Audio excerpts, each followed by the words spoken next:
Olá pessoal, sejam muito bem-vindos a mais um vídeo. E hoje nós vamos estar falando aqui da seguinte temática: o que Jesus disse ao ladrão da cruz.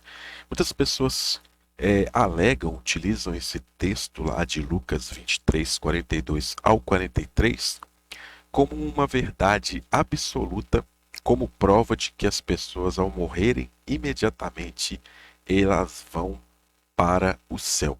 Sobre esse vídeo, eu tenho vídeos aqui no meu canal do YouTube sobre a questão da morte, sobre a questão da alma. Vocês podem estar pesquisando. E existe até mesmo um debate acerca da expressão "hoje estarás comigo no paraíso". Alguns pais das igrejas colocam que a vírgula ela vem logo após a palavra hoje. Então Jesus estaria fazendo uma promessa no futuro.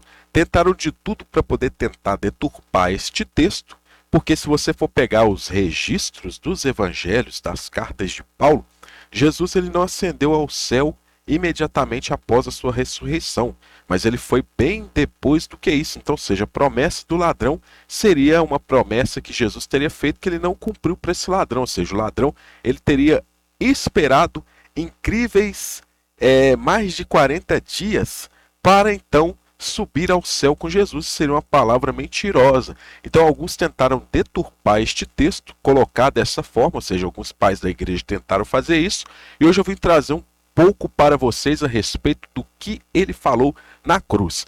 Nós temos aí o nosso esboço, tá?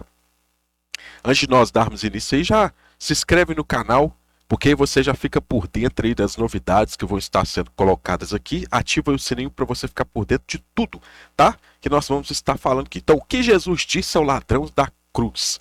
Houve uma promessa de um paraíso futuro? Aí hoje eu trouxe mais alguns materiais complementares a respeito dessa questão. Nós temos lá, assim, ó: e dizia Jesus: lembra-te de mim quando vieres em o reino teu. E disse a ele: amém a ti digo, hoje comigo estarás em o paraíso. O que as pessoas esquecem é que nos manuscritos mais antigos, ou seja, se você for pegar os manuscritos, aliás, os manuscritos gregos, eram escritos por extenso. Não tinha capítulo, não tinha versículo e muito menos vírgula e pontuação.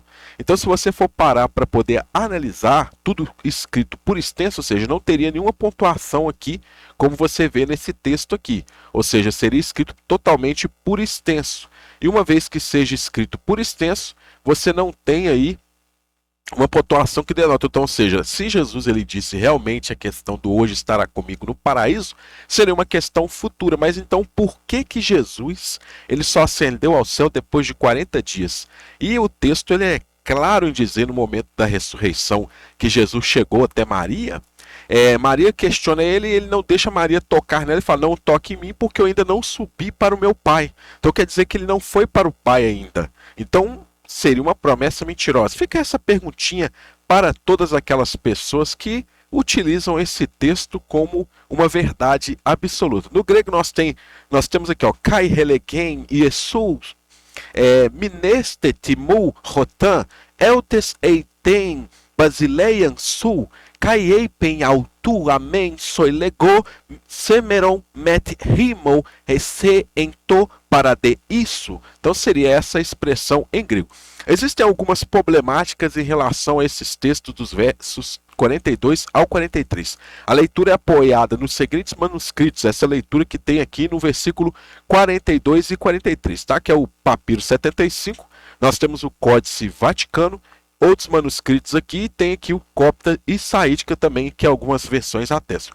O Códice Sinaítico e o Códice Efraimi, em sua leitura original, que não revisados, atestam a expressão em te basileia, que é em o reino. Porém, é difícil determinar essa leitura como sendo original, tá? Conforme os críticos textuais, se você for pegar o Novo Testamento grego, se você for pegar o aparato crítico do Novo Testamento Grace, tá? Que eu tenho aqui, do Nestle Aland, vocês vão ver aí que é difícil você determinar essa leitura como sendo original. Algumas testemunhas aqui, você tem entre elas o Códice Alexandrino, o Códice Efraimino, essa segunda revisão, tá? Vários manuscritos lecionários, nós temos o texto majoritário, temos também manuscritos latinos, saídico, cóptas também, alteram o texto na seguinte narração. Aí vai trazer, a narração vai trazer assim: dizia o Jesus, lembra-te de mim, Senhor, quando vieres em um reino seu, e disse a ele o Jesus, amém, digo a ti. Então, ou seja, já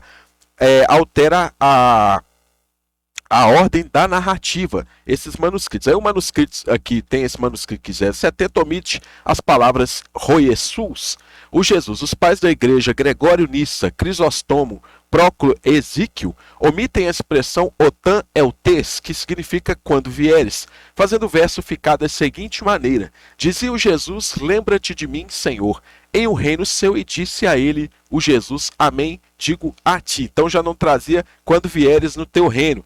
Fala que Jesus, no caso, para ele lembrar de Jesus no reino, né? Então já muda também a questão aí. Códice Bezai vai testar a seguinte narração.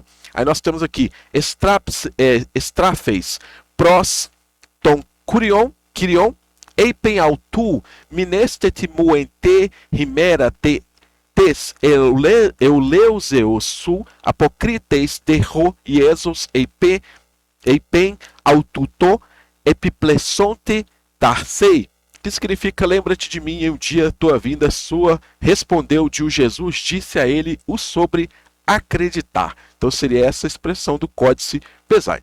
À primeira vista, a leitura adotada como texto com a preposição eis para soa como se fosse uma correção, visto que com o verbo eutes vieres, o uso da preposição eis parece mais apropriado do que a preposição em, que é em, né? Entretanto, eis se encaixa bem na teologia de Lucas, tá?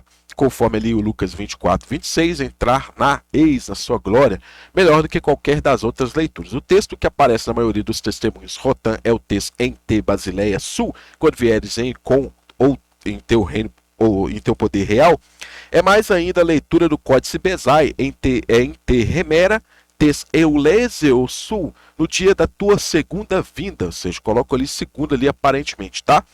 Reflete maior interesse pelo reino escatológico. Segundo Noland, tá? Se o texto traz em, a referência será a segunda vinda de Cristo. O significado do texto é quando começares o teu domínio real, ou quando começares a reinar, o que na visão de Lucas se dá por ocasião da ascensão e exaltação de Jesus. Então, ou seja, o significado do texto, conforme estudiosos, seria quando começar o domínio real, quando o reino, ou seja, realmente começasse ali, o reino de Deus realmente viesse. Quando fala-se de reino de Deus, né, fala-se de governo de Deus. Então, ou seja, na interpretação que pode se dar a esse texto seria essa.